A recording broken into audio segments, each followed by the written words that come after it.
Hello అందరికీ. మనకైతే ఏదైనా తినాలి అనిపించినప్పుడు, క్విక్‌గా చేసుకోవాలి అనిపించినప్పుడు అయితే ఇలా సేమియా ఉప్మా అయితే రెడీ చేసుకోండి. నేనైతే సింపుల్‌గా ఎలా చేస్తాననేది ఇప్పుడు మీకు చెప్తాను. ఇవన్నీ నేను చూపిస్తున్నా కదా, అవి తీసుకోండి. ఇంకా నెక్స్ట్ వచ్చేసి ఆనియన్స్, ఒక పచ్చిమిర్చి, కొంచెం కరివేపాకు అయితే తీసుకోండి. తర్వాత సేమియానైతే నేను అలా ఫ్రై చేసుకుంటున్నాను, కొంచెం అలా, అంటే ఆయిల్ లేకుండా. నేనైతే నా స్టైల్లో చేస్తున్నాను, మరి మీరు ఎలా చేసుకుంటారనే నాకు తెలియదు. నేను వచ్చేసి ఇలా చేస్తాను. మీకు నచ్చినట్లయితే మీరు ఇలానే చేసుకోండి. ఇంకా నెక్స్ట్ వచ్చేసి అవి పక్కకు తీసి పెట్టుకున్నాను. అదే ప్యాన్లో కొంచెం ఆయిల్ వేసుకొని, ఇంకా నేను చూపించినవి కూడా వేసేసుకొని, ఆనియన్స్, పచ్చిమిర్చి, కరివేపాకు కూడా వేసుకోండి. కొంచెం గోల్డెన్ కలర్లో వచ్చే వరకు ఉంచి, తర్వాత వాటర్ అయితే సరిపడినంత వాటర్ అయితే వేసుకోండి. మీ మెజర్మెంట్స్ ప్రకారం తగినంత సాల్ట్ వేయండి. కొంచెం ఆ వాటర్ మరిగేంత వరకు అయితే ఉండండి. తర్వాత సేమియా అయితే వేసేయండి.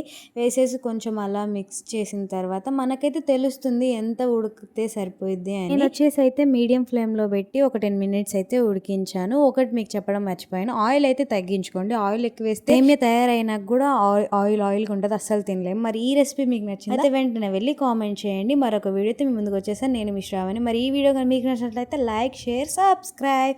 Bye bye.